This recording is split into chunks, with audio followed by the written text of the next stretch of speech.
Hello. A little smoke in my eye there. Welcome to the THC show. This is a show where we talk about THC, truth, hope, and change, in case you were wondering. Although you might have been thinking it was THC, the euphoric active ingredient on the cannabis plant, and yeah, we kind of talk about that a little bit too. On the show today, we got 8 out of 10 Glenn going to join us for the 420 session as always. We will visit the Healing Wave CSP RV and find out, an update of what's going on there. And talk about a few other things going on in the world today with respect to cannabis and truth, hope, and change. We have had some hope for a while that we were going to get legalization of cannabis, and that change was supposed to come a little while ago, about 3.5 years ago, but that has not turned out to be the legalization that we're actually fighting for and looking for. As we are this long into it now, it's very, very clear that that's the case. And mostly it's the case because there's no access, there's no reasonable access for people of low income, for people that face barriers that prevent them from accessing cannabis for their medical needs. All of those sorts of things. Those people, the poor people, the sick people, have not been included in so-called legalization. For them, it's still a world of prohibition, and that's just so totally wrong with what we know about cannabis and the benefits, for one thing, but the lack of any serious issues and problems to do with cannabis. To continue to use the criminal law to try to restrict people from growing a plant that has historically been medicine and helped people in all the ways that it does, is just so patently wrong. And yet here we are, and this is what we're still doing, still under the guise of so-called legalization. We have the criminalization continuing on, the prohibition of cannabis, like it was before. If you were growing a room full of cannabis plants before legalization, you're still illegal growing a room full of cannabis plants after legalization. So that's not legalization. As long as there's still people suffering penalties, especially criminal penalties, for things to do with growing or to helping other people get access to cannabis, well, that's just not legalization. One of the real dramatic ways of showing that is with what we've been doing with the Cannabis Substitution Program. The Cannabis Substitution Program has started over 5 years ago now.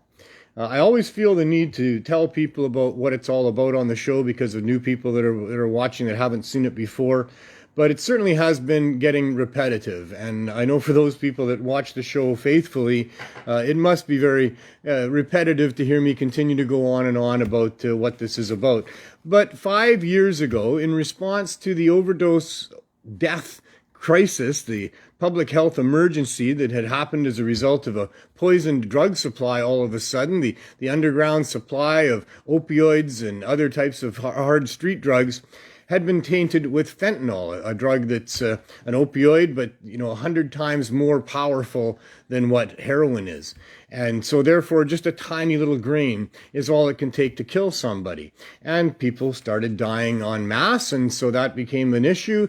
And I knew that there was a solution to that in the form of cannabis high-dose edibles, at least a solution for individuals who would be able to get off the use of those things and not put themselves at risk of death from using them. And yet that's the big barrier to doing that, is that withdrawal, that 4 or 5 or however many days it is of hell. And hell doesn't even seem to describe it properly for people that have tried to go through it numerous times, and it's so hard to do that. That cannabis high-dose edibles can really ease that period of time and get a person through withdrawal. And many, many people have testified to that. There's so many people that I've met and know and have experience with now that say cannabis saved their life in that respect, that it helped them get through withdrawal and replace the use of those other drugs. So when this overdose crisis hit 5 years ago now, with what I understood about the cannabis working in that fashion, my experience with the herb school prior to that, led me to go to VANDU, the Vancouver Area Network of Drug Users, to ask them for permission to or at least for their backing in going to City Hall and asking for support there for a program that would make it as easy as possible for people that were struggling with addiction to these hard drugs on the downtown east side, where poverty is also in the mix there, to make it as easy as possible for them to get access to high-dose edibles by just giving it away. And so that's what started our program. And that was over 5 years ago now. I find that very surreal. I say it and I still don't quite believe it. I feel like I need to pinch myself that it can't possibly have been 5 years ago, but it is the case. And always tried to do it right. Always wanted to do it with government approval. Never wanted to be, hiding, round corners and back rooms of buildings and trying to disguise what we were doing. I felt that it was such an important thing and the right thing to do that we should be able to get the government to assist us. So that's why with Vandu's backing, my first step was to go to City Council in Vancouver. They heard what I had to say about what we wanted to do, but they wouldn't address it with me personally. I tried on numerous occasions to talk to different councillors, especially Carrie Jang, and they didn't want to discuss it. They didn't want to have anything to do with it. It certainly was going against Canada's Cannabis Act, high-dose edibles not being included in legalization, and so I then presented it to the Vancouver Police Board and told them all about it. Rob Laurie, the lawyer, was kind enough to come with me on that occasion. It was a very interesting and good meeting, I felt, with the VPD. I got to meet with the Deputy Chief, Steve Ray, who I think has been an ally of ours ever since in trying to do this. And we need allies like Steve because we're not yet even able to succeed in getting that little piece of paper with a signature on it from the federal government that says you can go ahead and provide cannabis the way that you're doing it because it's really helping people and it's really hurting nobody. We've been trying to get that for a very long time now. City Council finally did come around. 2.5 years after we started handing out cannabis on a weekly basis at Vandu. The first year we did it once a week. From that point on, we did it twice a week. Dr. M.J. Malloy, a university professor here at UBC, had people there, researchers, studying, interviewing, taking research and data. And that resulted in numerous peer-reviewed studies coming out from his office about the efficacy and safety of cannabis, and especially when used as a replacement for opioids.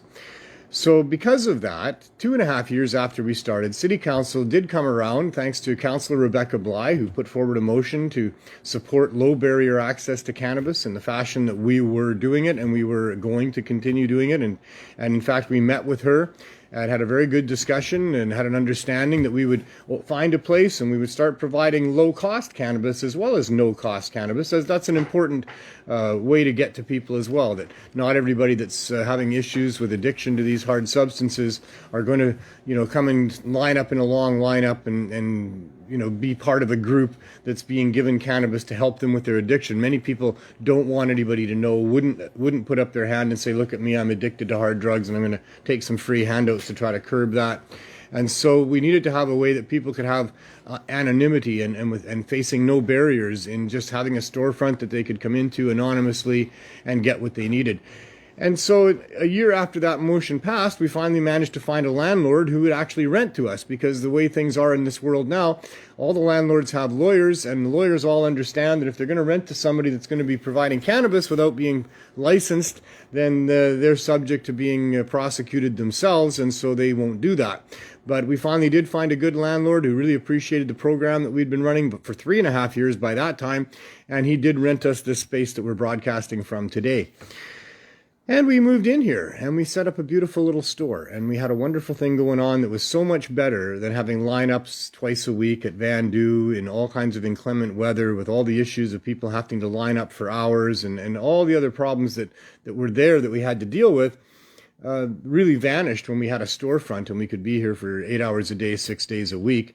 And we made members out of all the people that had been lining up that came and filled out the forms, without any intrusive information being gathered, but to understand who they were so they could identify themselves, so they could be part of a program where they could come every 4 days and get 420 milligrams of high-dose edibles to help them get through and help them replace and whatever else they need it for.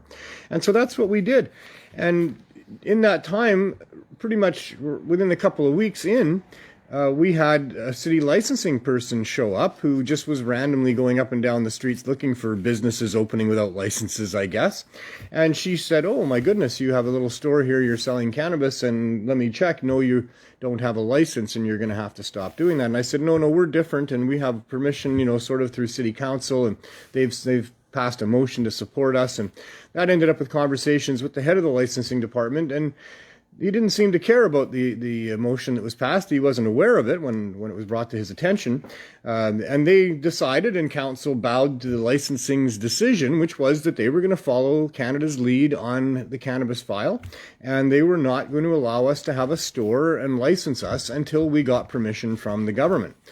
And so that led us to put together, through the help of John Conroy, a fabulous lawyer who did so much work on our behalf and has done so much work, on the behalf of the cannabis culture in our quest for some sort of recognition as a legal part of mainstream. Wouldn't that be nice? John has done fabulous work, and he put together a great application for us, and we submitted that to Health Canada in a timely fashion, like right away. It took John very little time, although I'll tell you, he spent a lot of time on the phone with me and a lot of emails back and forth and different things to get this application together. But we very quickly got this submitted to Health Canada. We at the same time submitted an application to the Federal Health Minister, Patty Haydu, that we could have a temporary exemption from the Cannabis Act so that we could stay in the store until the licensing could be figured out. And even though Patty Haydu's office said that they had received our application, that they would attempt to address that in a timely fashion, and even though Health Canada also said that they were going to work on getting us our licenses quickly, and in a Zoom meeting with them a year ago this last December, they said they'd probably have it for us in the following January, early in January. And yet here we are. We never got our exemption from the health minister. The election changed who the health minister was. The election changed the fact that there's now a new federal Ministry of Mental Health and Addictions, which is where we would be covered in. And so, even though we've now applied to that minister, Carolyn Bennett, to help us with getting some sort of an exemption, allow us back into the store, we are still waiting. It is absolutely surreal, because what we're doing here is absolutely crucial to the people that we've been helping. We have 266 members, for example. Those people now, because of us, have access to 420 milligrams of a variety of high-dose edibles every 4 days, and they have had for a few years. If we were to not be here for them, what would be their situation? Where would they go? How would they deal with that? I know for sure, in many cases, it would not be pretty. And many of them would be back on the street and suffering and without access and giving in to doing what they need to do for themselves to deal with the traumas and the pain and the situations that the vast majority of people who are struggling with addiction to those types of substances have to deal with. This is not, as the media would have you believe, a situation where people just decide that they're going to start using, heroin or whatever, and then because they use it a few times, they can't ever stop using it, and they become addicted, and that's the only reason is because they made a couple of bad choices, and they shouldn't have done that. No, the vast majority of people who end up in a relationship of misuse or whatever you want to call it with substances like that have to go to the streets to get them, are people that are suffering and are suffering through no fault of their own in most cases. They're children that were abused and faced trauma in childhood. They're people that have had traumatic accidents, workplace accidents, car accidents, people that have serious health issues that is just part of their genetic makeup or, whatever's happened to them. And they're people that find temporary relief through the use of opioids, because opioids are really good painkillers for a short-term basis, not meant to use long-term, and that becomes the issue. They come to rely on the opioids for the pain relief that they finally have found. Many people are very happy with their opioids, especially at first, because they find pain relief that they've not been able to get otherwise, and they've been living with chronic pain, and emotional or physical or whatever, and it's not an easy thing to do. If you're not doing that, maybe you don't know. For those of you who live with chronic pain, you know exactly what I'm talking about. It is a very difficult thing. It affects how you sleep. It affects your moods. It affects your job, your ability to keep a job, your relationships. It affects all of these different things. And so, people find relief through the opioids, and then because they're not only using it for a short term, they end up using it for longer term. Now they have that barrier of withdrawal to go through before they can get off of it. And in many cases, they end up depleting their supply. The doctors cut them off. They end up going to friends and families. They end up going to the streets. They end up cycling down into poverty. Their relationships, don't last or aren't good. Their workplace situation is usually bad and continues to spiral downwards. They end up in places like the downtown east side, where at least there's services for them with other like-minded people and people who will provide them with the drugs that they need to fend off the withdrawal and to continue trying to kill the pain that they're in. So that's the situation, and we found out that this works, and so we've got our operation here where we've been helping people get access for all of this time. The story continues that, we didn't manage to get that exemption from either of those departments. We ended up getting kicked out of the store that we were in. And we bought an RV right away overnight so that we didn't miss a day. We couldn't be missing days after people had for over 5 months been relying on where to find us and where to get what they need. And we weren't about to turn anybody away or not be here when people were looking for us. So we right away got an RV, moved into that. That was 15 and a half months ago. Our application went into Health Canada almost 18 months ago. We're into our 18th month now. It's a bloody shame that the government won't help us, but we now have 1 minute to go before the 420 session, so that's not a bloody shame. That's probably a good thing. I'll continue, to update you on what's going on with that. There's really not much new news. The thing is that we've been doing it for over 5 years now, and enough is enough. And maybe it was time everybody contacted the media and told the media what's going on. Maybe they can put pressure on the government to get us out of the RV, get us back into the store, allow our hands to be uncuffed so that we can actually go about doing this job the way that it should be done and stop losing people and having people fall through the cracks and not being able to reach people. That would be great. And legalization has been a complete failure. And if we can't get permission to do what we're doing with cannabis to help save lives here, then legalization is a bunch of BS. It's a joke.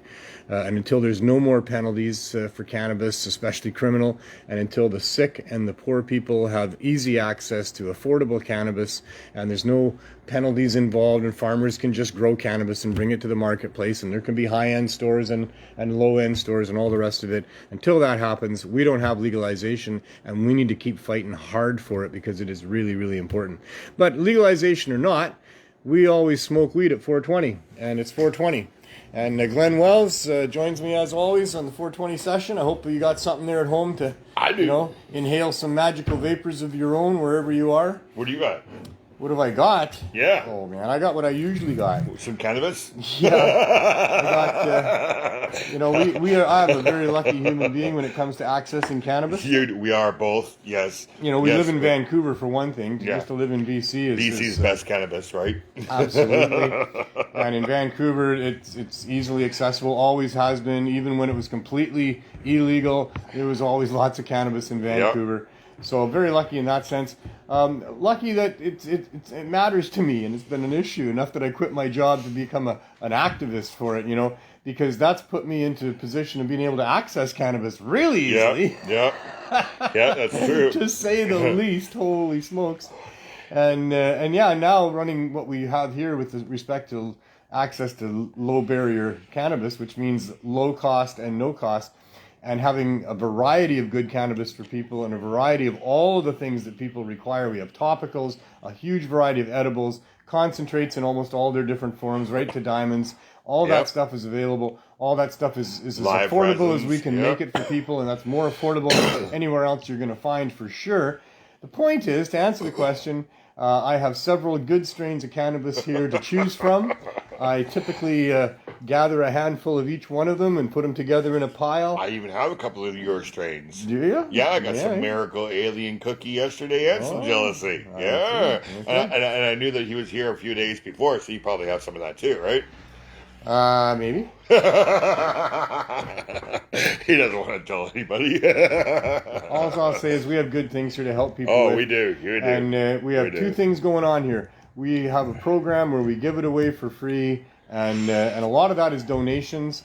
But we also need to have it cheap and affordable for people that are low income, and so we have that going on as well. Mm-hmm. And on that side of it, we have it affordable. But it is also where we generate the funds that we need to be able to continue to pay rent on this space here, because this is part of our application that we're hoping to get a license for any time now. That's been saying that for a long time, haven't I? I can't cross these ones. It has to be any time now, doesn't it? But yeah, so we had to buy the RV. We do have a bunch of costs, and we need to cover that. But we have a good business plan, and especially if we have proper volume on the sales side, then we can keep those costs low, and we can continue to do what we do on the other side. So come and support us, and at the same time access good cannabinoids that you won't find anywhere else at the prices that they're available for here. Yeah. And you'll get a chance to come down and see a bunch of really good people doing a bunch of really good work. And I'm sure you'll be inspired if you come down if you haven't seen it before with what we're doing here. So yeah. So what's new with you? Not much. I want to say thank you to the people who have offered to help us out with the RV so far. We have one lady who wanted to go with us, but no, we're just be Neil and I. But yeah, some lady, she offered up her RV. Two's company, three's a crowd. Yeah. And I asked, she said there was only 2 sleeping places. Somebody would have to sleep with me. So for what? Is that what she said? Yeah, so all right. No problem. We're just going to let that go. We're not on the road looking for relationships. If you want that, you got to go to CannaMatch.ca. Yes. And we know all about CannaMatch.ca. We're good. We're in High Magazine for we're going to be fine on that. And so what we're talking about here is Glenn and I want to do a trip across Canada. It's coming up this July. Yep. We have an opportunity. I'm hoping that we can get our licenses before that. Even if we don't, maybe that'll be over 2 years of being here. So since we started this on this block. Well, I think your staff have it down pretty good that they might not miss you too much. The police didn't interfere with us at all last year. We went all of last year, not one single incident of even other than me going and talking to whatever police officer I see, which I do all the time. I want them to know what's going on. I want them to be on our side. I think that they would support us, and many of them do. The last officer I talked to was dealing with an incident in the lane here. She said, I like marijuana. I think it's really good for people. Yeah. There you go. Better than what's happening in the laneways, right? Yeah. Yeah. That's probably what she was thinking, right? Yeah. And she sees it all the time. So we want to do this trip. Yep. We want to use it to support the CSP across Canada. We want to use it to support other good groups and other products of people or people that have products that we also believe in. Aerofresh for one, we're going to take it with us across so we can, little personal ones to give out to everybody. Really good for keeping the smell of cannabis out of your car, which is, why would you want to do that? Only because of police officers and prohibition. If there wasn't, police officers who gave a shit about what your car smelled like and prohibition, then it'd be nice to have the smell of weed in your car. Or if you're one of those people who like to smoke at work and not smell like it, that's another good reason for these little personal ones work really well for and there again, the whole world should love the smell of cannabis, but they don't all. No. And we're still trying hard to come out from decades and decades of reefer madness and stigmatization and lies. We'll bring CannaMatch along. We'll want to meet people who might want to start up new CSPs in their area as we're crossing.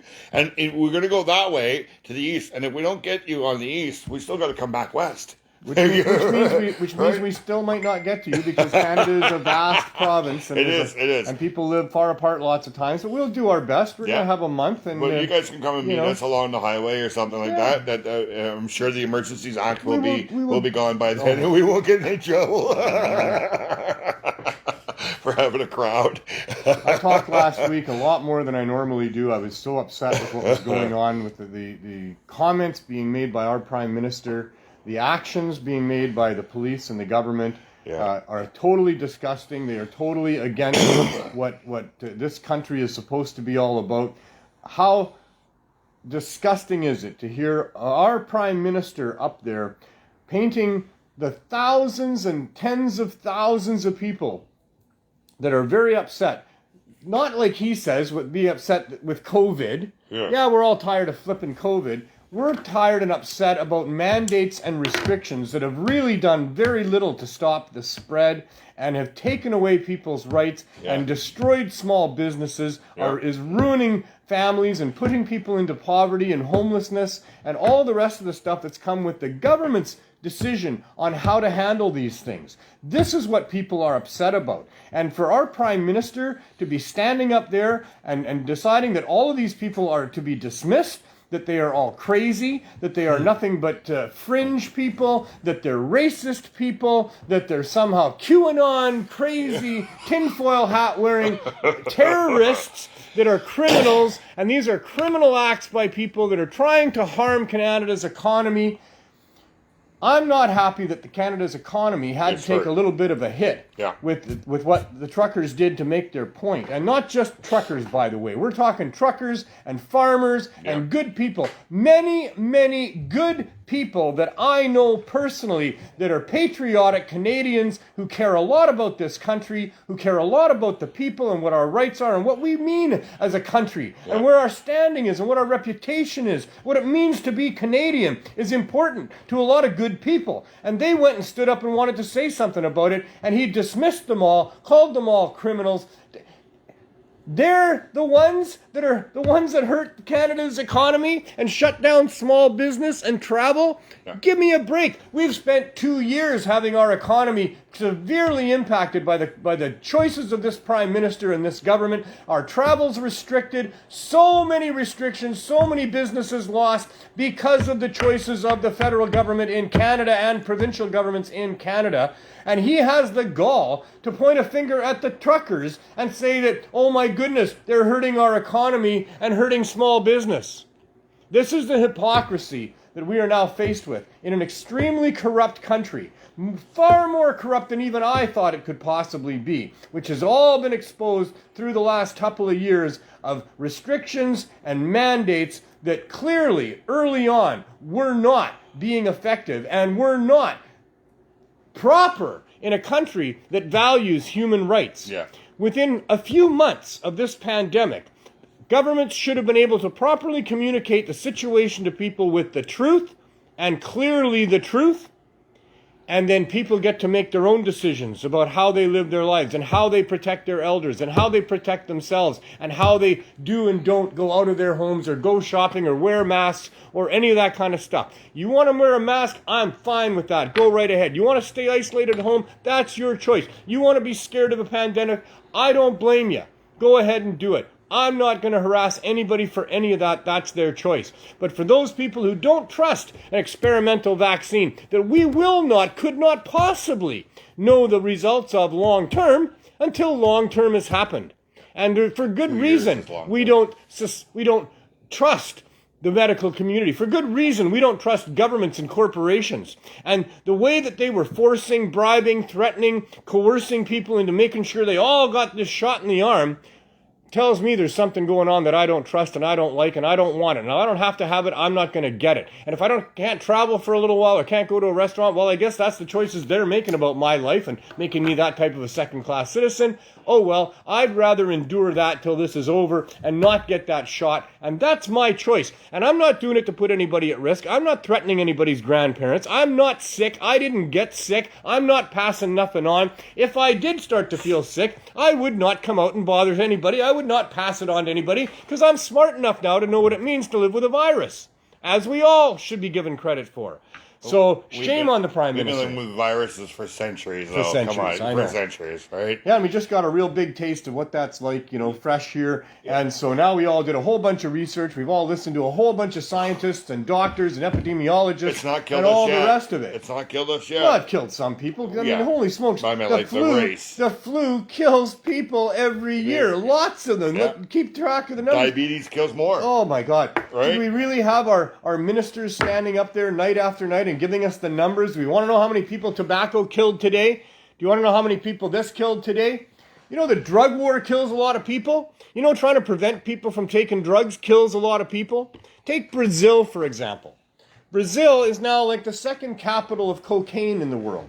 And they've got a president that came in 2017 who's an ex-cop. And he decided he was going to really clamp down on the whole drug thing, right? He gave his police officers carte blanche to murder anybody that they suspected was a criminal, a drug dealer. Really? Wow. They right now, and not only that, he laxed on the gun laws. He made it easier to get ammunition. He said everybody should have a gun. Everybody should have a rifle. Well, you know what that's resulted in? There's now a murder a murder being investigated. The police get a call about a new murder in Brazil every 8 minutes, 24 hours a day. Wow. In 2017, they had almost 64,000 murders in that one country. It's like he's doing genocide by letting everybody have a gun. Wow. Duarte in the Philippines decides that he's going to clamp down on drug dealers, gives all the citizens carte blanche, right, go murder anybody you think is a drug dealer. Wow. They had 12,000 murders of suspected drug dealers in the 1 year. This is outrageous. This is... Yeah, it's crazy. And there's so many people in power like that, yeah. I don't know if anybody's listening to Russell Brand. I love Russell Brand. I don't know how he manages to survive saying what he's saying in such a corrupt world. I suspect we should all listen to him and subscribe to him quickly because he might not be around for much longer with how he's properly exposing the world that we're living in here. Mm-hmm. But one of the things that Russell's been talking about lately is what I've been talking about for many years, and that's we need a reset of democracy. Mm-hmm. We need to reset, rethink what it is that we as people want to have in the way of public servants and what services we want provided and what restrictions on people's lives we want. And we need to do it, soon. Because Isn't that about a book? There's a book that talks about a reset. I just heard. I don't know. Yet there is, and it starts with a K or something like that. And I just watched a video about it and how that we were following. They're saying that people have this opportunity to do a reset now, and there's an actual a book written about this that was written before this was done. Because there's a lot of talk about the Great Reset, which is not what I'm talking about. Yeah, it's what the corporate agenda is a Great Reset of what type of rights and freedoms they think we should have, and all the rest of this stuff. Whereas what I'm talking about is a world about freedom. Yes, that freedom is the driving force behind the wars. There's too much greed right now. Yeah, and maybe that's not true. And I know a lot of you just choked when I said that.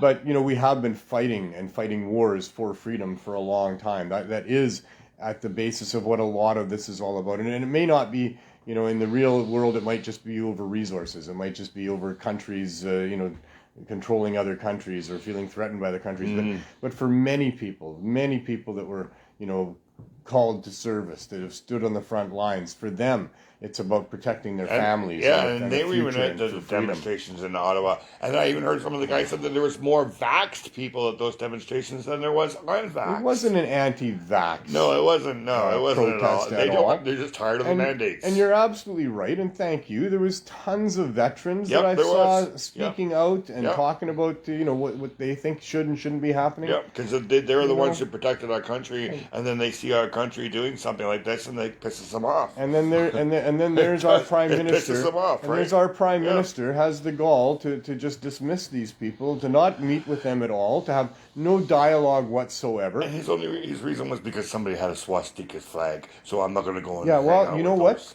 That swastika flag that was in that convoy was attached to a picture of of Justin Trudeau, and the implication is that Trudeau was the Nazi that they were protesting against. That was not in favor of the Nazis. I heard that the people asked the person to take the flag down or whatever, and they did. It was. I'm sure they would if they thought they were offending somebody with it. Yeah, this is not what this is. Yeah. We're doing something else about the mandates. And not only that, I mean, this is not a bunch of card-carrying Freedom Convoy people. No. They didn't all sign up, become members, agree to different policies, and they're all preaching the same message.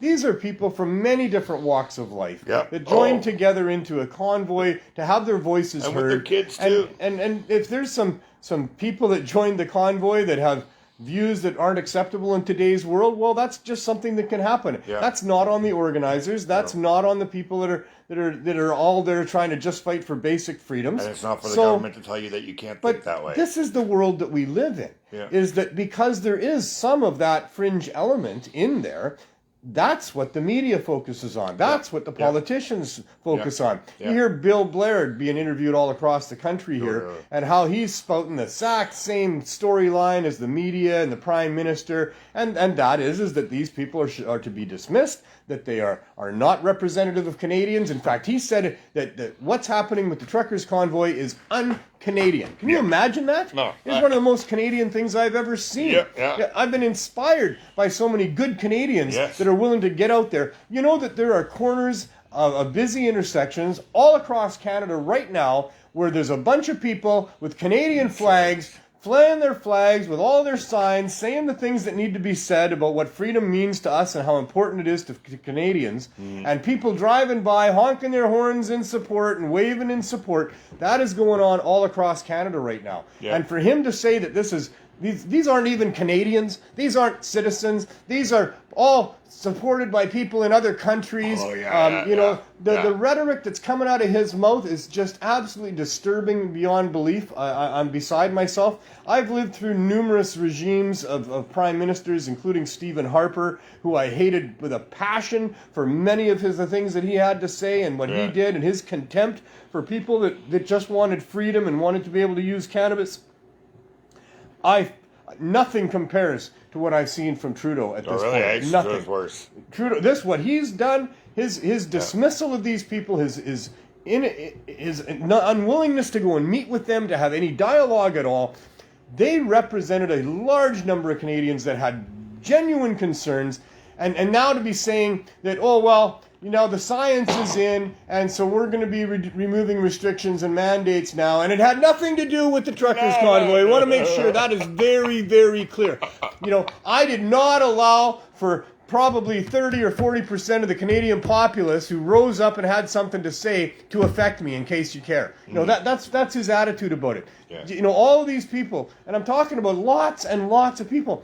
When you see a dozen people on a busy intersection in the middle of the day waving flags with signs, they represent hundreds of people. Yeah. It takes hundreds of people before you can get a dozen people out on a street corner doing that. On that first convoy that they had here that went out to Chilliwack, I was on the highway, part of that. We were just moving at 30 kilometers an hour on the Trans-Canada Highway. Yeah. But it was cool to see all us Canadians out there on the highway and flags and beeping horns and kids and... it was amazing. If you're getting your some of your news from non-mainstream media, and you're paying attention to these citizen journalists that have been out there on the streets in Ottawa and other places, that have been interviewing the people that are there, that have been giving you full round views of all the people, the mood that's there, the music that's playing, the dancing that's going on, the hugging that's going on, you get a very, very, very different picture of what this protest is about. That's still ongoing right across Canada. It's not now blocking borders, and it's not now parking trucks in front of Parliament, apparently, because of the government's heavy-handed use of intimidation and threats to freeze people's and take people's bank accounts, to put them in jail. There's two of the main organizers that are in jail. They're not even being let out on bail. Just scaring the hell out of people for protesting. I'm hearing all kinds of groups of people that, have things to protest that are now very concerned about how they're going to be able to protest in the future with what Trudeau has done and said, and the measures that are being taken, and the ability of financial scrutiny on people that were just donators, having their bank accounts scrutinized and having the banks on behalf of the government, all of this stuff. This is draconian. This is tyranny. This is not freedom. This is not what Canada is supposed to be about at all. I am very disturbed about this, like I've never been in the past before. What and how many more years do we have to deal with this guy? Oh, I don't know. He should resign immediately. Yeah, well, 100%. He snuck in a confidence vote yesterday and he won. Yeah, well. Right, so that's not going to happen. It's hard to say what's going to happen, Glenn. We're living in very volatile times, and I'm sure they're very scared about what's going on as well. Yeah. Like I say, the protests are not done. I hope that the protests are going to be able to happen in a way that gets public opinion back on their side, because of the media campaign against them and the government's campaign against them. That and we always also, as protesters to do with cannabis. Here in Vancouver, we have the Global Marijuana March once a year. We have these other protests that we put on. We've always been concerned in all of the meetings that we've had leading up to the organizing of these things about whether or not we were going to be inconveniencing the public. Yes, if we were going to be preventing people from getting home from work after work, or getting to where they need to get to. And we've always tried to appreciate that. We know that you will get more attention if you blockade things.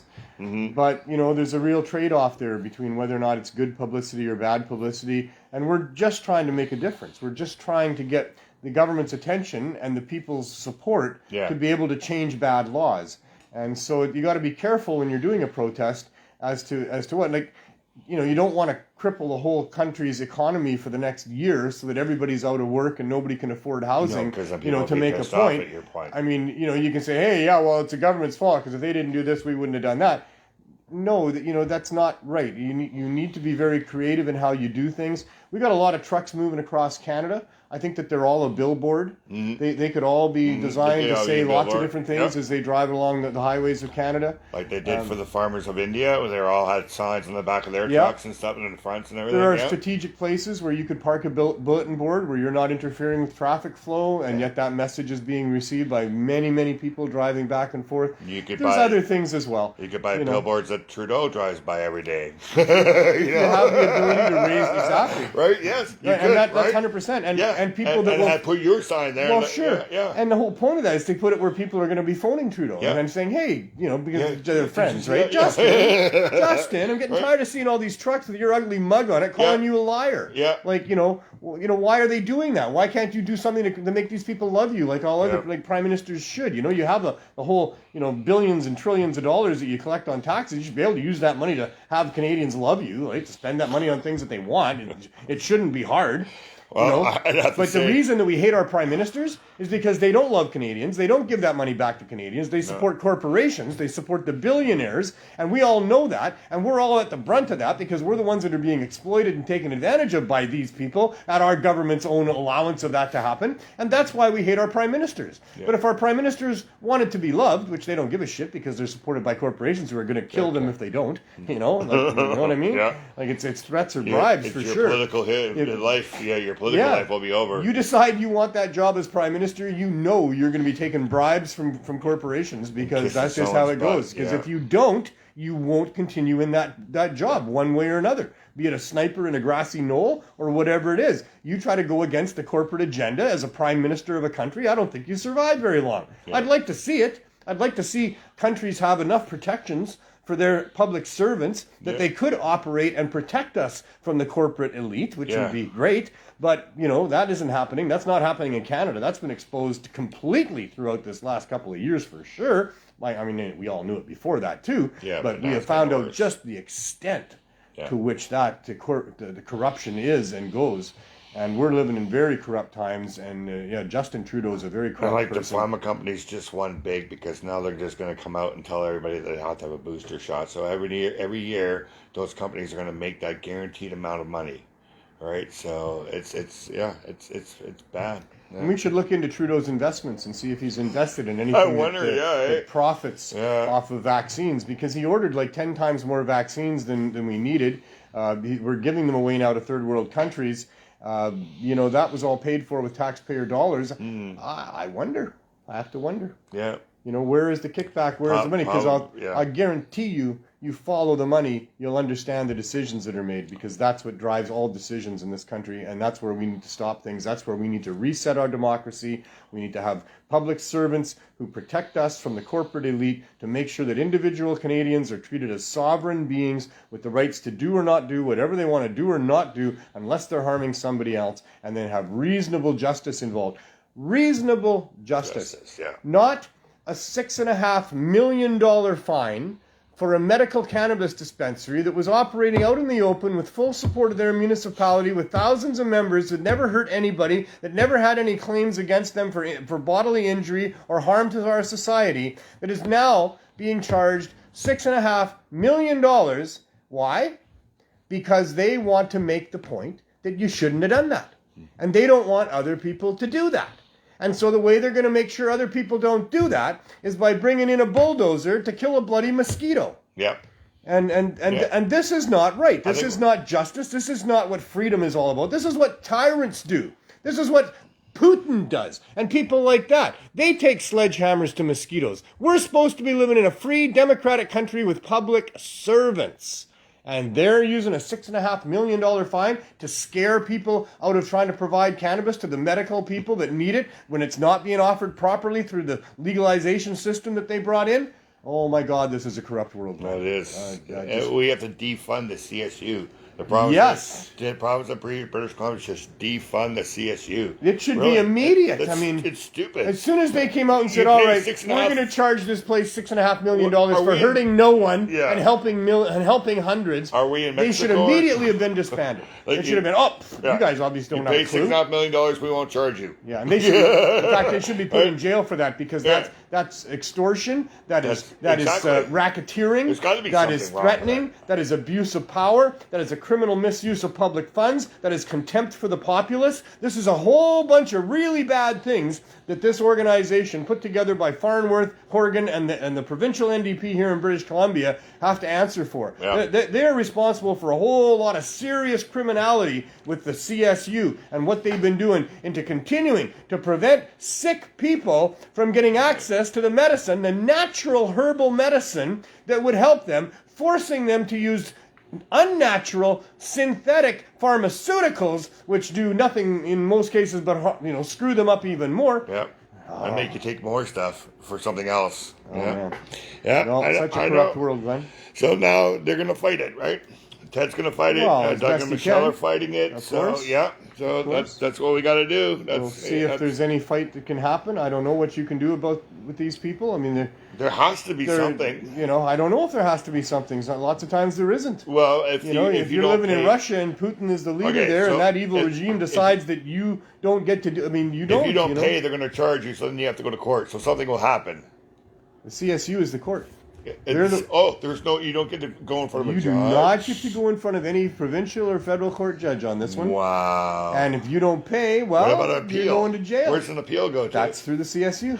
That's the head of the CSU gets to decide on whether or not your appeal is valid. Really? Yeah. Oh, fuck. The same ones who imposed the fine in the first place. So I'm back to the thing that we need a cannabis ombudsman in British Columbia so that kind of shit doesn't happen then, right? I don't know what we need. We need a very big gun. Right. We need somebody with a really big gun to stand these people down. Yeah. I don't know. I would definitely support They're so entrenched. They're so well armed and well leveraged. I don't think they're going away, without some sort of force. But I'm not advocating for a forceful revolution. No. I've always been for a peaceful evolution of just bringing in a new generation that is based on love instead of fear. Wow. But it's sure hard to do that when they scare the hell out of you with 9/11, and then they scare the hell out of you with a pandemic, and then they scare the hell out of you with $6.5 million fines for medical cannabis dispensaries, cannabis. and on and on and on it goes. And they refuse to give us credibility or a license or an ability to get a bank account at the Cannabis Substitution Program. Yep. All of this stuff is just so corrupt. People. Yeah, we're just saving people's lives.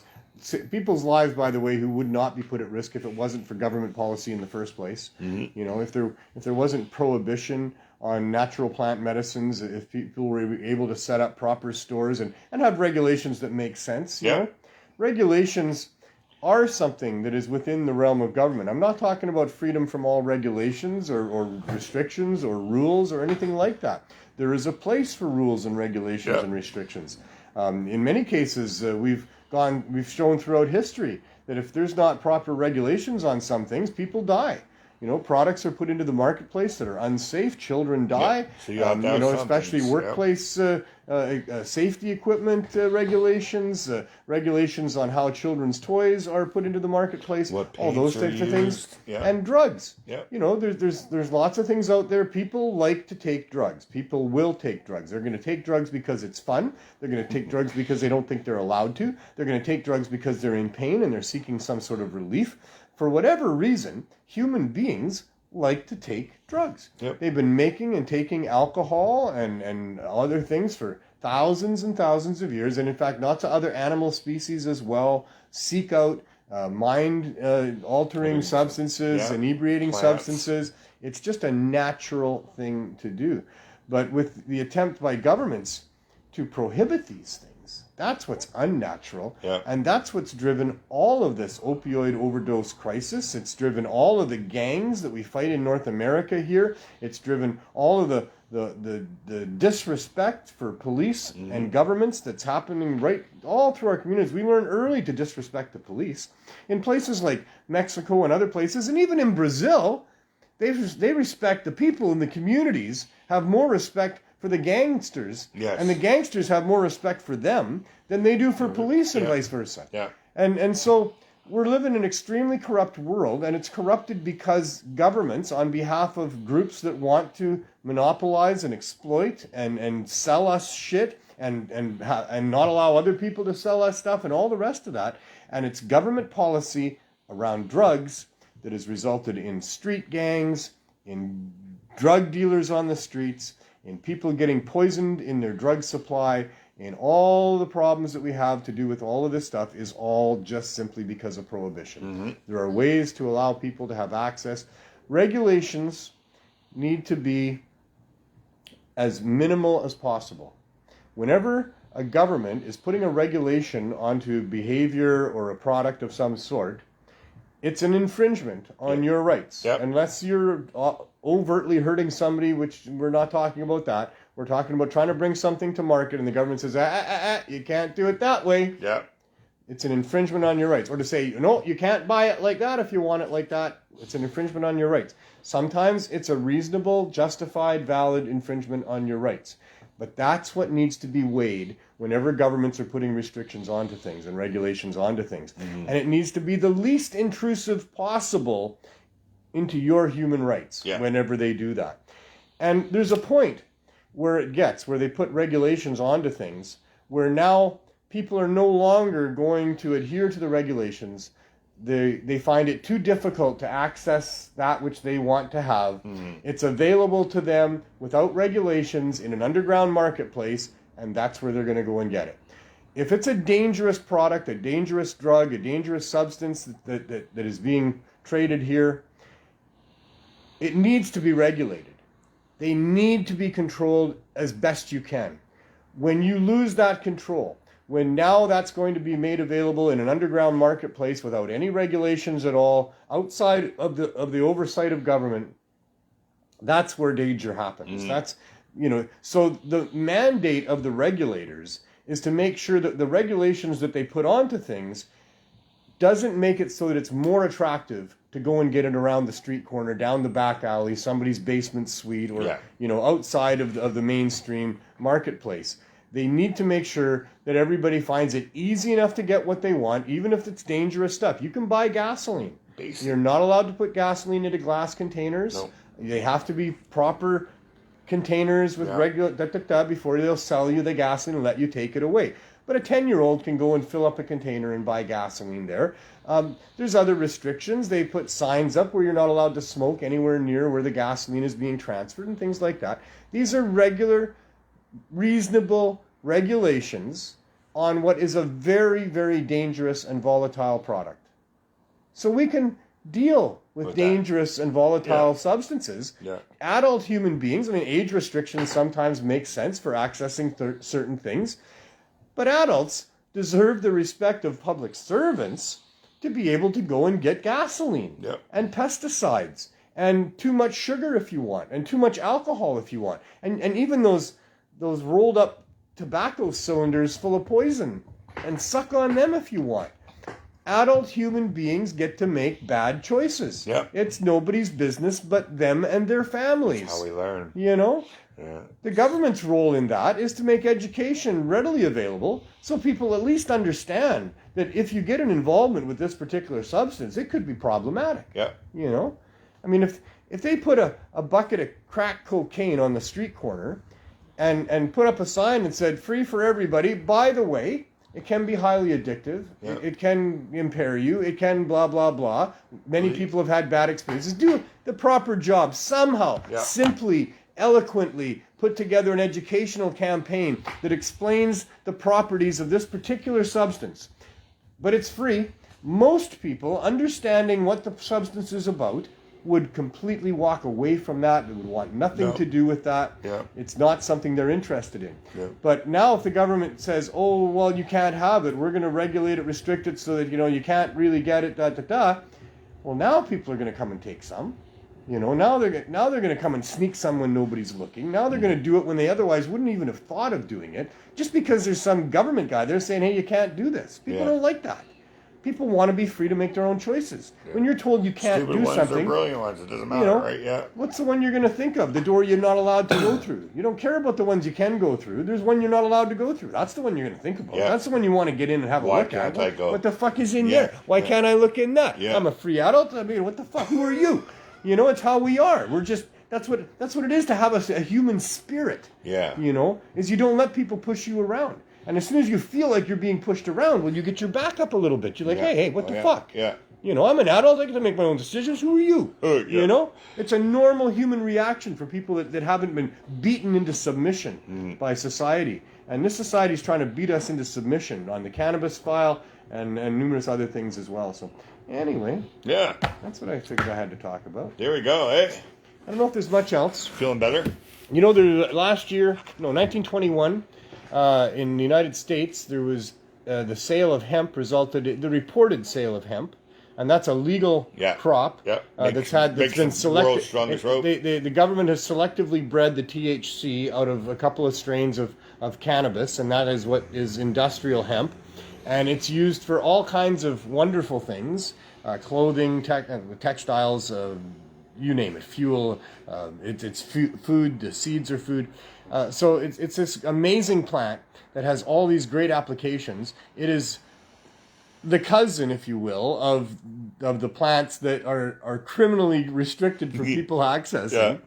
But in the United States in 2021, $824 million in hemp sales. I think that's a very small number myself. Wow, yeah. I mean, it's more than nothing. And what kind of sales? Are we talking rope, clothing, paper? Yeah, most of that. In North America here, there's not a lot of clothing being made out of hemp, although it should be. Yeah. But some of that hemp, I don't know what the Canadian numbers would be. I think the Canadian numbers might even be more than that. I think there's a fair bit of hemp being grown in Canada here. And right. For sure. And then there is some for paper. Well, because of some of our oldest books that is written on hemp paper, which we still can read today, but the paper that we have today will not be available at the same amount of time that these books have been around. Yeah, in the Smithsonian, so much of the paper that they have there is all just deteriorating and disintegrating. Yeah. And the hemp paper, like you say, is far superior, lasts a very long time. Same with hempcrete. Yeah. When you use it for building material, for constructing buildings, there's bridges in Europe that were built out of hempcrete thousands of years ago, and they're still sturdy today. It's a fabulous product. It's a fabulous plant. It was demonized at the turn of the century to put down immigrants, to protect other corporate patentable products. And we should know all of that by now, and we shouldn't still be. We do. You and I do, and Neil does. It can help with the environment right now because we all know that hemp takes in 4 times the amount of carbon dioxide than a tree does. Yeah. And we can grow hemp 3 to 4 times in a year a crop. So we could severely turn the environment around. On my journey of understanding this, originally, when I came to understand that cannabis could be used for like clothing, for textiles, I thought it was gunny sacks. I thought it was like potato sacks. Yeah, but no. And I didn't think, and it is. Oh, is it? Oh, yeah, sure. Oh. But what I didn't understand is that it's also some of the finest materials. Oh, yeah, it can be very soft. Beautiful, soft. It can be combined with other things. And yeah, you can make fabulous textiles out of cannabis. It's so strange that we went that way and put it down. Oh, it's bad for you, Well, let this be a lesson. Let people drink and smoke and they'll die early. We'll get their money that they were putting away for pension, and This whole thing really needs to be studied and eloquently put out into the society. Yeah. The knowledge about what happened here. That for thousands of years, there was this amazing relationship with this plant that resulted in trade amongst different peoples around the world, in trade routes being established, in all kinds of different things. It was the basis of medicine in China for thousands of years. And it was this wonderful commodity that was being used by peoples around the world for all kinds of things. It's at the basis of the Christian religion. It's at the basis of the religion in the Middle East and many of those that came together where they were using cannabis, in their rituals. The goddess Shiva is all about cannabis. Oh, wow. In the Christian religion, the priests would have a private chamber that was only for them, that they would go into, and they would take cannabis oil, or oil that included cannabis. It wasn't all cannabis, but there was 8 in the ingredients to make the holy anointing oil of Christianity. And Christianity, Christ means the anointed one. It was all about anointing. Yeah. It was about pouring this oil over your head and bathing your body in it and soaking your clothing in it. And in the priest's inner sanctuary, they had all these hanging tapestries. They had incense burners, and they would put the oil over the tapestries. Oh, wow. They would put it over the incense burners. They would then ignite the incense, and the incense included cannabis and belladonna and numerous other entheogenic plants. And then it would hotbox the space, of course. Of course. The sanctuary would be hotboxed. In fact, in the Bible, it talks about when the priest emerged from his sanctuary, he would speak to the people from a pillar of smoke. Oh, wow. Because as the doors would open behind him, smoke, there would be all the smoke from hotboxing the room that would then rise up into the air.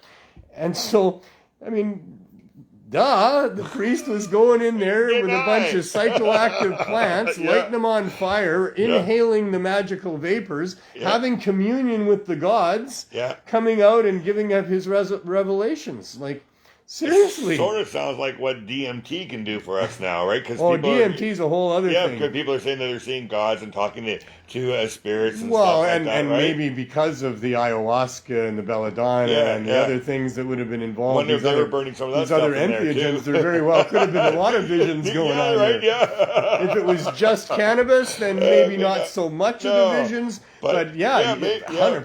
Yeah. I mean, you get into some of those things, and you're tripping, man. You're tripping balls. You're great. So the priests were obviously tripping balls back in the day. They wrote all kinds of crazy floral, stuff about what their visions were and other things. Yeah. And here we are today, like thousands of years later, and people are still having relationships with these entheogens and still having religious experiences.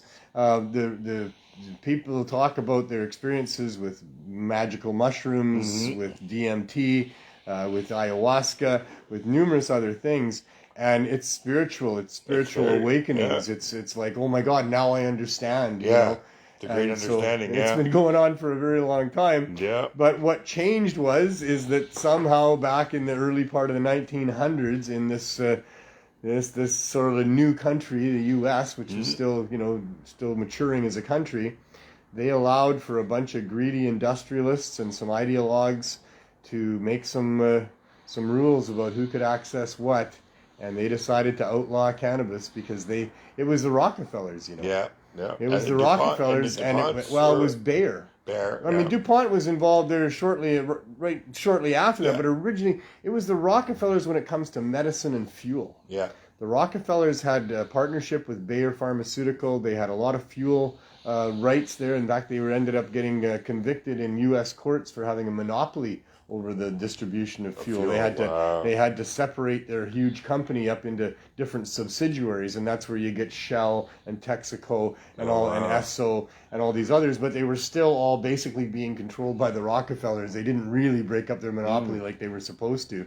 But when it came to medicine, they were working with Bayer Pharmaceuticals, a German company, and they had come up with pretty much what you needed in a full range of synthetic plant-based synthetics, right? So they would find the active ingredient that was helping people, that was present in the herbs that people had been using for millennia to deal with things.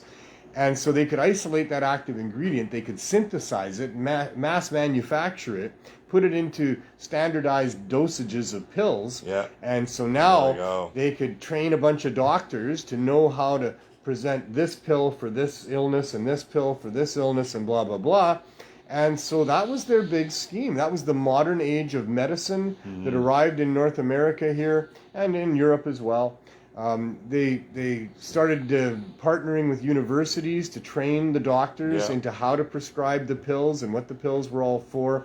And behind the scenes, they really put a big dent in the sale of herbal medicine, which had been, what people had been using up until that time. Prior to that, prior to what the Rockefellers had going on with Bayer and this new scheme for modern medicine, There was all kinds of botanical drugstores. There was herbal medicine purveyors that knew the ins and outs of the herbal medicine. That would drive around. Medicine men, there was guys that had right? Lots of elixirs. Cannabis was at the cannabis root. was in the elixirs for sure. Cannabis was in many of these elixirs. Yeah. And cocaine was in Coca-Cola before the 1940s. Absolutely, these things were all part of the environment back then. And so what the pharmaceutical companies did was they released a report by a scientist named Abraham Flexner. And that report really put the kibosh on the botanical drugstores. It said that herbal medicine was kind of like voodoo medicine, that you couldn't get a standardized dose, that it was really hit and miss. And so, the new modern age of medicine had arrived, and that's what his paper was about. And that now there was standardized dosages, and now there was properly trained administrators of the dosages and all the rest of that. Wow. And so what happened, it was all about funding. Yep. It's always all about fundings. Whenever you've got a large organization, it's about now selling shares in that organization and raising money through that to be able to do what you want to do. And the funding all dried up after the Flexner report for the herbal drugstores and the herbal schools for medicine. And the money all shifted. The investors could all see the future, and it was modern medicine. It was standardized dosage of pills. We do. We need to have a real a reconnect. And the indigenous communities across North America are probably going to help us do that. Yeah, they are. Yes. They have not lost touch No. with the traditional medicines and all that kind of stuff. And I think that they can help guide society back into a proper relationship with the plants we should have had all along here. Yeah. So it's been quite a journey, but here we are because of all of that. The journey There's continues. this immense corruption that has gone on. I mean, when you try to go against nature, things get chaotic. Things get fucked up. You can explode the hell out of shit. And that's what they've done. You look at the mess that they created by trying to outlaw the use of cannabis so that they could replace it with their pills and their other stuff there. And the mayhem and the chaos, the cost to families, to our whole society has been so huge, it's incalculable. It's really impossible to come up with the numbers that would really represent the harm that's been done by that, to the point where, and to illustrate, is the world we're living in right now. And we're not saying get rid of pharmaceuticals, because there are always people who will choose this, but just give us more choice, right? Like be able to take a pill or something herbal or botanical or something that we feel is like they've been saying for the protests, our body, our choice, right? That we shouldn't have somebody tell us we can't do this, right? Nobody should tell you what you can or not ingest into your body, and nobody should tell you that you have to ingest something into your body. Well, it just boggles my mind that we're having this conversation, that in the last 2 years we've gone so far backwards from where I thought we were. I thought we were on a good path to getting accountability and transparency in government. And then COVID. And then COVID.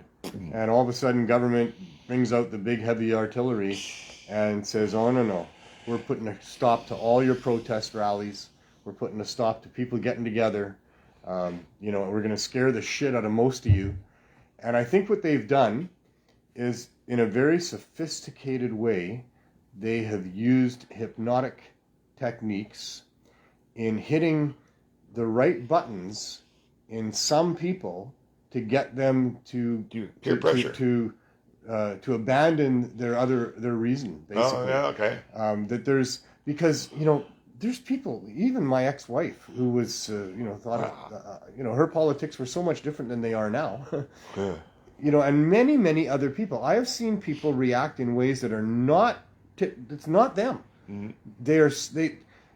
They bought the government narrative of we've got our old people, our parents are going to die now. Yeah, we're killing people. And all these people are now the blacks or the Jews or the gays or whatever it is. This is the new version of that.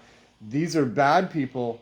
These are people that are genetically different than us. These are evil people. They should not have the same rights as us. We should do everything we can to get them out of our society. I mean, I can't believe what I'm hearing from people. Yeah. And it seems to be almost black and white, and like night and day. Like there's a percentage of people that have that's the side that they're on. And then there's a bunch of other people that are just not there. They're over here going, wow, you people are really overreacting here. And you've really lost sight of what freedom really is. Mm-hmm. And now you think freedom is freedom for you to protect your old people by telling me I have to like do this, do that, do the next thing, or I can't do this or that or the next thing.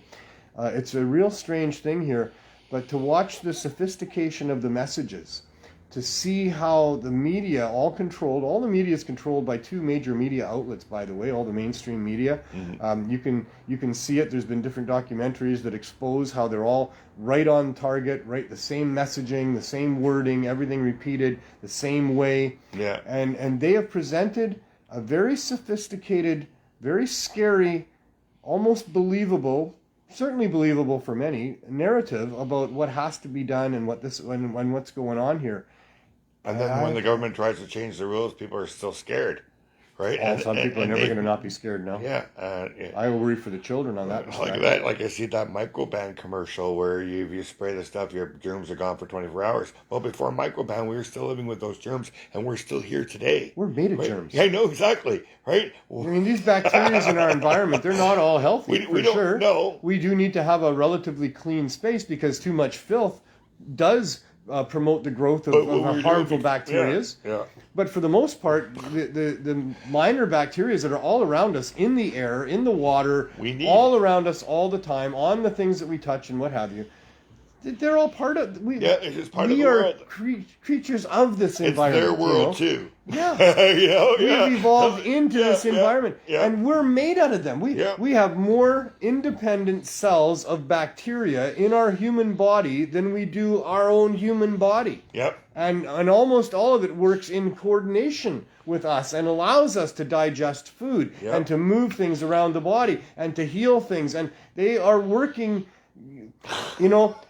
I think. But they want you to be scared of those germs. Here's my theory. Jeez, it's just a theory. It's my theory. Okay. I don't know anything about it. Not a scientist, not a researcher, not nothing. Just a human. Got some sort of an analytical brain. I look at things funny sometimes. I thought that we were like our forefathers were microbes. Right? Mm-hmm. Believe it or not, that's what I believe. Sorry, Annie Barbie, but this is the science on this. And I thought it was only 1 billion years after the planet cooled down and started to be able to support life, that the life that evolved here was microbes. It was single-celled organisms, and I thought it was for 1 billion years. It was actually almost 3 billion of the 4.5 billion years since that started here.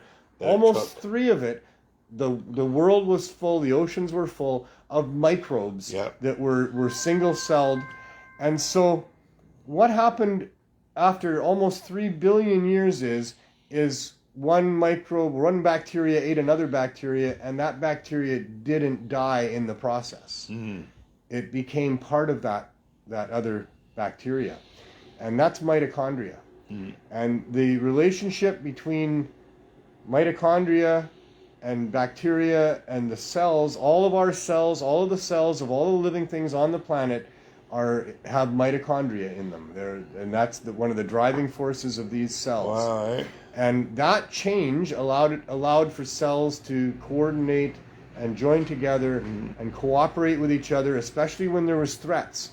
When different environmental conditions would happen that would threaten the bacteria, many of them could coordinate with each other in ways that would protect them from that, and they just learned to cooperate and connect together.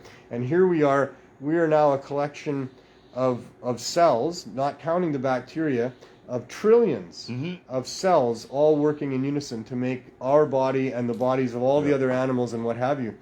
But you could look at it like we are just vehicles that were created and built by the bacteria for them to be able to continue to survive and find food. Yeah. And for us to go out and find food that we put in that goes down there where all of that bacteria gets to process it by eating it. Yeah.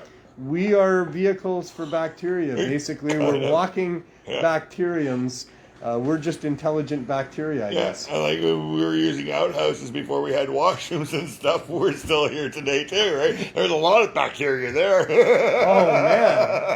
Oh man! Every once in a while, that shit's bad, and it kills a whole bunch of humans. It is. And whenever that happens, I think we get stronger as a species. The weak get killed off, and the ones that can develop immunity continue on. It's a constant evolving. The strong surviving, the weak being taken out. And viruses are really just nature's way of purging, and finding ways of animals, people, plants, whatever. Yeah. In some ways, Yeah. you can look at it like that. You can look at things in lots of different ways. And all right, so I'll see you next week. You're leaving, are you? I guess you got to talk about the CSU. It's like quarter out. CSP. We already talked about the CSU. Yeah, the CSU. That was a deep on the CSU. Our next segment, of course, is going out and checking at the RV, and I'm going to do that. All right. Right away here. Okay, we'll see you next week. Thanks you, sir. Have as much fun as you can. I will. I'll try. That's all you can do is try. And if you're trying, well, that's enough. It. And if it isn't working, you're just learning. Definitely put my Q-tip away. Put your Q-tip away. There's a rumor that cats can get into Q-tips in harmful ways, and I don't want to contribute to that. I don't know if that's true or not. No. But just in case, right? Better to be safe than sorry. That's exactly what I was going to say. Almost like we're both humans or something. Yeah, that's right. Fools seldom differ. Oh my goodness. Yeah, so we're 3.5 years into so-called legalization, which is pretty much just a farce. It's an attempt of the corporate elite to do a hostile takeover of the multi-billion-dollar cannabis industry that had been thriving, especially here in British Columbia, for a long time. And it really has been a big blow. Legalization has been a big blow to actual legalization. It has divided the cannabis activist community. It has divided people on how they're thinking. But for me, it brought clarity now. As I really wrapped my brain around what it all meant and what was going on, the clarity is that the people that need it the most, the people that the cannabis crusaders had been fighting for and putting at the forefront of our fight, were the ones that were being left out of legalization. And I'm obviously, of course, referring to the people that are afflicted with all sorts of serious, debilitating conditions that cannabis is very helpful for. And in some cases, cannabis is the only answer for. But in almost all cases, cannabis would be the best answer for. So that even though there are other pharmaceutical applications for many of the diseases and illness of people, cannabis in most cases is a better answer, especially full extract cannabis oil, when properly extracted and put together properly, and used as the base for edibles, capsules, for treating people with medical conditions. That is at the leading edge of the natural way to heal ourselves, and should be embraced, except that we live in a world owned and corrupted by pharmaceutical giants who don't want to compete with Mother Nature. They've got it figured out that they can make huge profits making their own synthetic versions of natural plant medicines, and they have been the ones behind much of the efforts to demonize cannabis, to prohibit cannabis, and to keep it away from people, especially people with medical conditions. So here we are.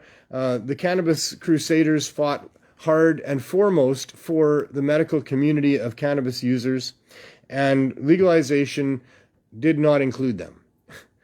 Not surprisingly, when you look at who it is that's behind legalization and what that's supposed to really be all about. It's not supposed to be about ending the criminalization of people to do with cannabis.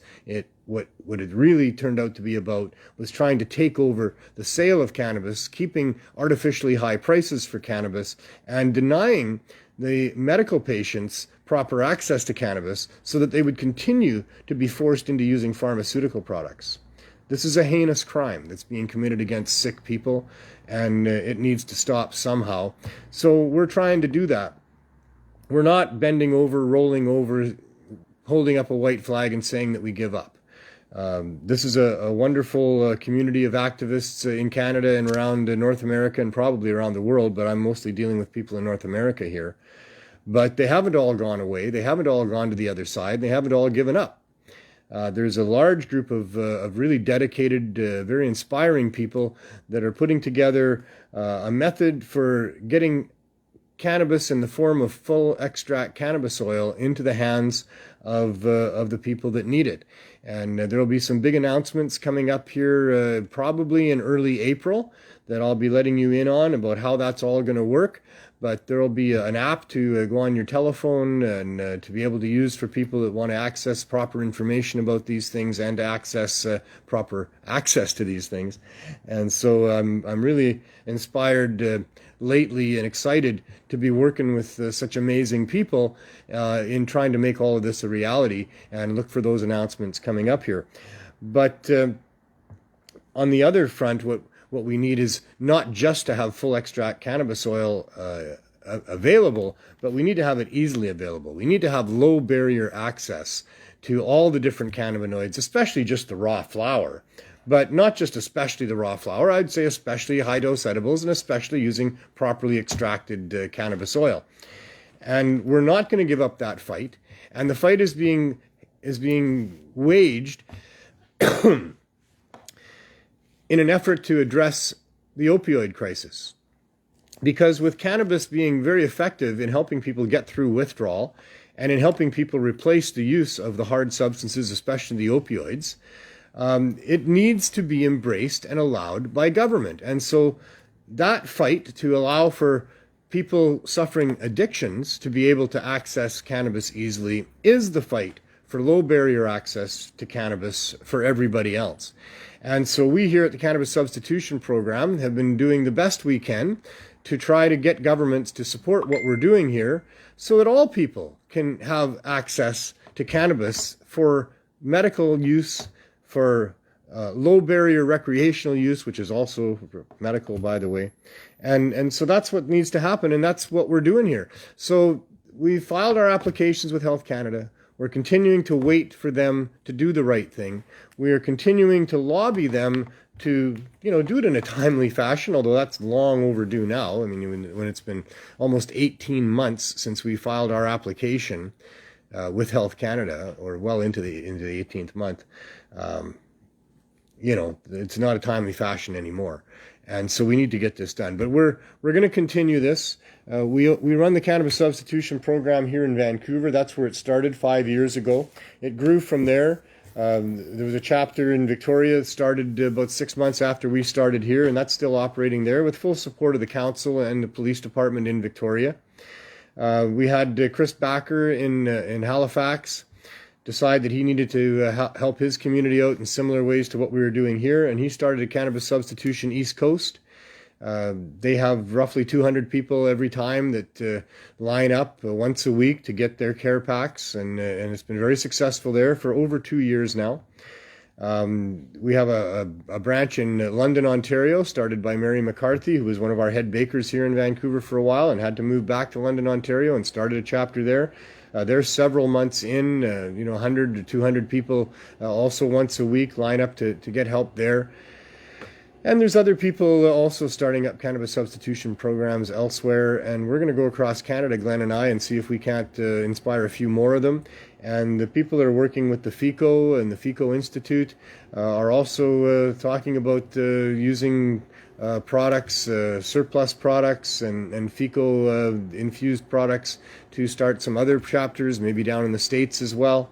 So there are good things happening, and if you support all of these things, well, I think we just might, one of these days, get the government to approve it, get it to be allowed, back off the pharmaceutical companies and the greedy corporate bastards that want to maintain cannabis prohibition, and get what we need here. In the meantime, we're still operating our program, although not from the store, for 15 and a half months. We're out in the RV.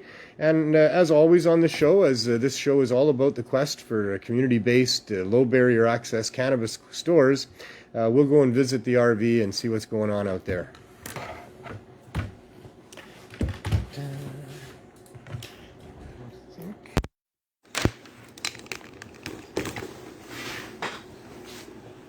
Some of the magical herb with me. That's a good idea. All right. It's a beautiful day in Vancouver, but a little bit cold. You can see my breath. Yeah. Probably not that cold. But yeah, it's a beautiful day here. We're right here 1 block away from Hastings in Maine, one of the largest drug dealing centers in North America for illegal drugs. This is the downtown east side of Vancouver. These lanes are filled with people that are staggering around trying to deal with the effects of opioids and hard drugs and all of the slings and arrows of life that led them to be here. This is where we need to be. This is the area that needs us to be in. And this is our RV, the Healing Wave Ganja Mobile. Hey, there we are. Hey Jen, how's it going here? Good, how are you? I love my little neon sign. Means we're open. So what's going on here today? I didn't make it very far. Good to see you. Great place to be. Come and smoke a joint with them. The reoccurring guest. So yeah, cold in there?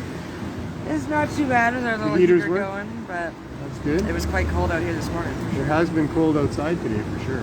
I saw a little puddle frozen this morning. A frozen puddle. Going down to -6 tonight here in Vancouver, Yeah. which is pretty cold for us here. We're not used to that kind of stuff here. But, yeah, I think -6 has to be cold anywhere, doesn't it? Like, Yeah. seriously? Well, especially if there's wind. Yeah, Some of our northern brethren here in Canada like to make fun of us, and you know, some of our eastern brethren as well. But you know, -6, I think that's got to be cold anywhere. And so yeah, so this is the Healing Wave window. Yeah. Successful day of helping people. Remember I told you about the little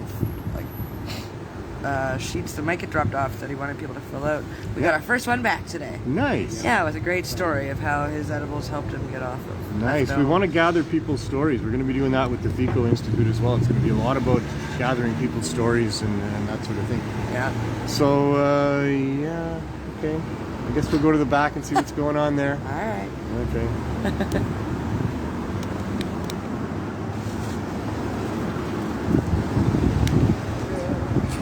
So we still got our signs up, which I like a lot because there's a lot of cars drive by, especially around this time of day. And, you know, people need to know what's going on here and what have you. And so this is the Cannabis Substitution Program access door. This is where people come if they're part of the program. We have a few hundred members here that come and access the door every 4 days. They can come, and when they do that, Andrew makes sure that they, you know, that they're within the proper time frame. And let's see what happens if we use the secret knock here. Aha! That's a good knock. That's a good secret A lot knock. of people don't finish it. I know, eh? A shave or a haircut. Well, if you did, it would only be 2 bits, apparently. It's really cool out there today, eh? So how's things with the CSP? It's pretty good. I've done over 25 people. Yeah, so a Already. regular day. And what sort of things do you have to offer people today? Yeah, it's good out there, so we'll make it pretty quick. Okay, down here I got some 300 milligram caramels. Right. Right here, these are 300 milligrams. Nice. From Robert. Then I have 200 milligram ones from Robert for people who like less. Then I have some Gorilla Ganja. Beautiful. I have pure indica right here, the raspberry. Then I have a sativa, half indica, half THC, 1-to-1 mango. I have a CBD, pineapple, pure CBD.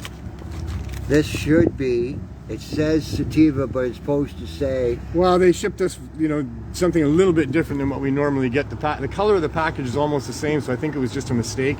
But typically we would have an indica instead of a sativa it on would that. be an indica and it would be a CBD 1-to-1. Yeah. This is a sativa, and the package would be a little darker. This one over here, 1-to-1, that's 100 milligrams. This one right here, there's five in here at 20 milligrams each, 100 milligrams. I have some cubes here. These cubes right here are 40 milligrams each.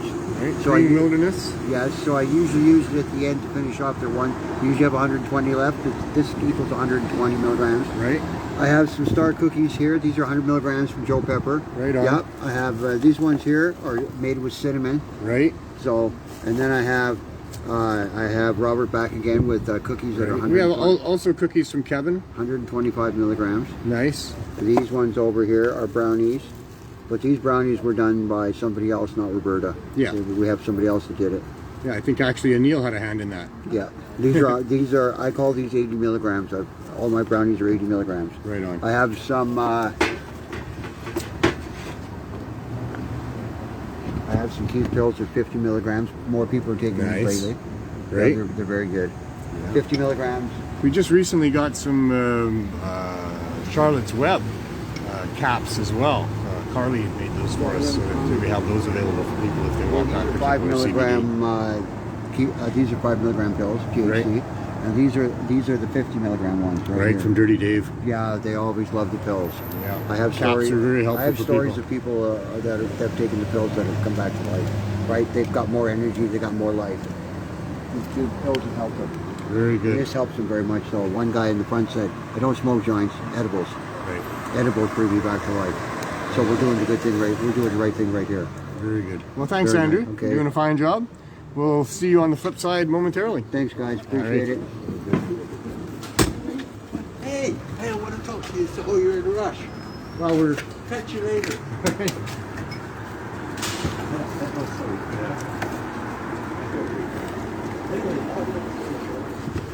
I thought John was going to be in here, or Glenn rather. Sorry. No, he had to go. Yeah, no, Glenn. Away mission. Right, and I didn't mention, at the side window there we have these muffins from John Murray, and we have these cookies from Michael the Cookie Monster that we give out to people there that aren't part of the program, so that when people aren't part of the program and they're still looking for relief and they don't have funds, we make sure that everybody gets what they're needed here. So that's kind of awesome. George is not here at this time. Did he go home early? Yes, he went home early. Wasn't a busy enough day to keep him He's around. rolled I joints see. all day. Yeah, he's our main roller on site. We got some rollers off site as well because we go through a lot of pre-rolls here. We give out a lot of pre-rolls. The people get their 420 milligrams with part of the program. They also get a joint every time as well. Yeah, And there's a couple people that pretty much just want joints, and I allow them to have a couple extra joints because they don't take the edibles.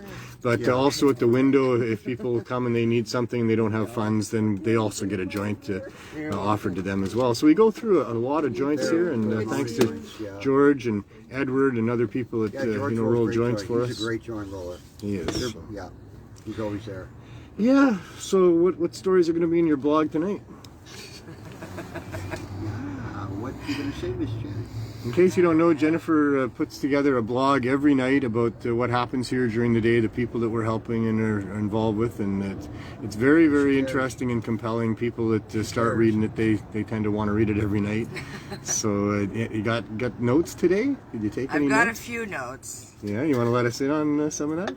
Well, one was these two guys that were walking by and saw your signs at the back and came back and they're like, "So you're saving lives with cannabis? How you doing that?" And I told them about our dollar weed, and that just blew their minds, and they were very excited to try that out. So. Nice. Very good. And they got a free edible too. I guess the signs work sometimes. Yeah. Except when they get blown away onto the sidewalk. Well, we do have some issues here every once in a while. Are you going to talk about the rat? The rat that you bludgeoned to death, and you feel the need to tell every single person about it. Even Jay told me, she's like, "So, I guess you heard about the rat?" I'm like, "Yep." He's telling everybody that fucking story. Well, we've had a rat that took up residence in the RV here. No, They we've had built a family of rats. maybe they built a nest right on my carburetor, and we hadn't started it for several months, and then so I got a different battery, a new battery. And got it started, but it just wouldn't stop revving full speed, so I had to open it up and see what was going on. Well, there was a huge rat's nest built on top of the motor. So, and then our fellow John, who comes and stands outside to get the fresh air regularly, he says that he, at that point, told us that, "Oh yeah, every time you guys, finish up at the end of the day and leave, the rats come in." So I didn't like that very much. Apparently we're sharing this space. Yeah, apparently, we're helping out the homeless rats. Thank God they weren't. Thank God they weren't getting into the space here. They were. Not that we know of, anyway. Well, we would have noticed. We would have smelled it. We would have noticed there'd be rat poop here and there. No, they've never been in here. But they were under the engine cover and they were getting in there. So I went online and they said cayenne pepper is what you need, so I put pepper all over everything, and yet still there was rats getting in here. John said he was still seeing them, so I was going to do another pepper application, but I decided a couple mornings ago to come out and just start the car because, you know, I want to keep it going. And once again, it wouldn't it wouldn't stop revving full blast, so I turn it off. I open up the engine cover, and yeah, there's another nest being built there. And when I got out to walk away and I looked back, here's a really big ass rat laying underneath the grill. He went through the fan, I guess, when I turned the motor on, and yeah, he didn't survive. Well, at least you gave him my little rose bush that you felt the need to I throw put away. flowers around him.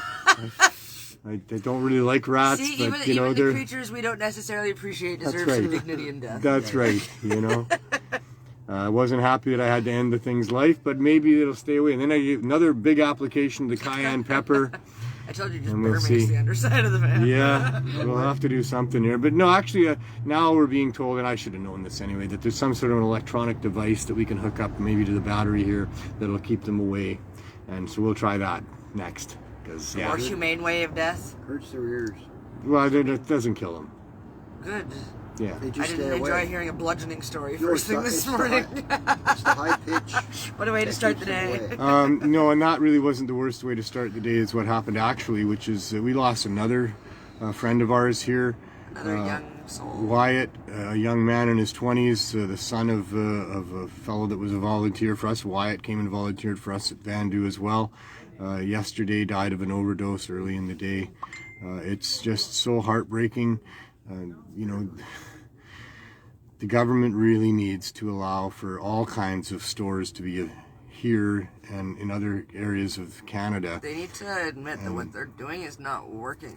And make it widely known that cannabis high-dose edibles are great, that people love them, that there's hundreds of people that'll tell you they saved their life, that they got through withdrawal, they replaced the use of opioids, and cannabis needs to be promoted as an answer to And people. psychedelics. And other psychedelics too. I mean, we Yeah. certainly don't. I was actually reading an article today about the founder of AA and his Right. experience with LSD, which of course Yeah.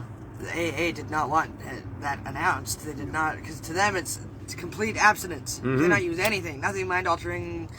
Yet, you know, coffee's okay, and tobacco's okay, and sugar's okay. Here, have some more That's donuts right. with your coffee and your fucking cigarette. You Yeah, know, it's okay while to you're be addicted standing to at your those three AA meeting. things. I know. But no psychedelics. Oh hell no, no. But he said that for him, like it was a big part of his sobriety, Of his He recovery. needed- Yeah. he needed that kind of spiritual. It did wonders for him, and he recommended that everybody And it's sad do that he had to kind of hide that. Well, it's a sad world we're living in because you know we're dealing with forces that want to exploit us and monopolize us, and they don't want us to be open-minded, clear-headed, awake, Well, that's why they keep You us know. sick. They keep us on the pharmaceuticals keep- and keep us needing them. and keep us in crisis, keep Yeah. us in trauma, keep us afraid of things. Keep us in and, poverty. Keep us all so- squashed down. You know, just don't fall for it. Just you know, separate yourself out from these things. Let's just be observers. Maybe and, they think of you know, themselves as the machine, and they really, really need us little cogs to fucking make it operate. So Yeah, but 'cause they're they- not willing to get their hands dirty, so you need the little fucking poor people to do it. Oh yeah, they don't want us to go away. They just want us to work for them. Yep. And buy their stuff and all the rest of that. So, well, you know, being awake is the thing. And so, yeah, that's kind of it. That's what we're doing here. You know, it's another week of the same old, pretty much, into our 5th year of running the program, which is amazing and crazy. And I can't believe we're still here waiting to get approval after 5 years of doing such a great job of demonstrating just how well this works. And backed by university professors and peer-reviewed studies and doctors. All the harm reduction groups understand the value of what we're doing here. We're doing profound good. The government should be all over this and behind this if they were public servants that gave a shit about the people that they're supposed to be working for. But that's not the world we're living in, and that's the other thing we're demonstrating here. We're demonstrating the value and the safety of cannabis, and we're demonstrating that the world that we're living in is extremely corrupt. And you cannot trust your government, you cannot trust your medical professionals, because they're all in cahoots to keep you away from natural medicines, to keep you afraid, to keep you sick, and to profit off of you. And that's just the world we're in. It can change. We can make it better. There's hope here. This is one thing that you can get behind. There's other things. There's the Fecal Institute and what they're going to be doing coming right up. There's a whole bunch of other good initiatives. There's initiatives you can start that nobody's even thought of yet that can really push this issue forward. And we can have a better world if we're willing to work at it a little bit. And if you're having some fun, and you're feeling good, that you're working at it, that you're making a difference, and you're enjoying the progress that we can make in this, I think that it can be contagious, and I think we can move into a new world of, rather than fear-based, love-based, and love about how we're treating our planet, treating ourselves, and leaving it for future generations. We can all love that we're doing that. We can all love that we're participants in this amazing thing called life on this incredible planet in the middle of a vast universe full of who knows what, because we can't find most of it. We don't know. But what we do know is that life has come together over billions of years on this planet, evolved into amazing, amazing creatures, and creatures like us that have these complex brains with more transmissions in our brains going on than there are stars in the universe. And with all of that, we are thinking, feeling beings, and we're alive. And there's just nothing else like that we're aware of, and we should embrace that with all of our muster and try to have as much fun as we can while we really make this world a better place. And we can do this. So thanks to everybody who's working hard on doing that. Thanks to those who are about to do things. I think that if you've been thinking about writing a letter or sending an email or making a phone call, that now's a good time, and I hope you do that. Thank you if you're gonna. And yeah, let's not let this go. Let's not settle for being half free or half slaves, or what we're being offered by the corporate elite. Let's demand our actual freedom and demand a better world with a lot less corruption going on. And let's not rest until we get it. Let's continue the dance towards freedom day after day after day. And I don't mean without a proper balance. I mean, we got to balance our lives. You got to have, enough rest to be able to put in enough work, and you got to have enough food to be able to put out all that energy and all those things. But keep a good balance going. Keep a good frame of mind going. Keep some hope in your heart and some love in your heart. And be kind to yourself. Do the best that you can. Let's all make this world a better place, little bit at a time, one person at a time, one thought at a time. Choose wisely. Choose wisely for yourself. Treat this world as if it's the only one we got, and we might not ever get another one. And this is the only life you got, and you might not get another one. And make sure, most important at all, before I see you next week, have as much fun as you can.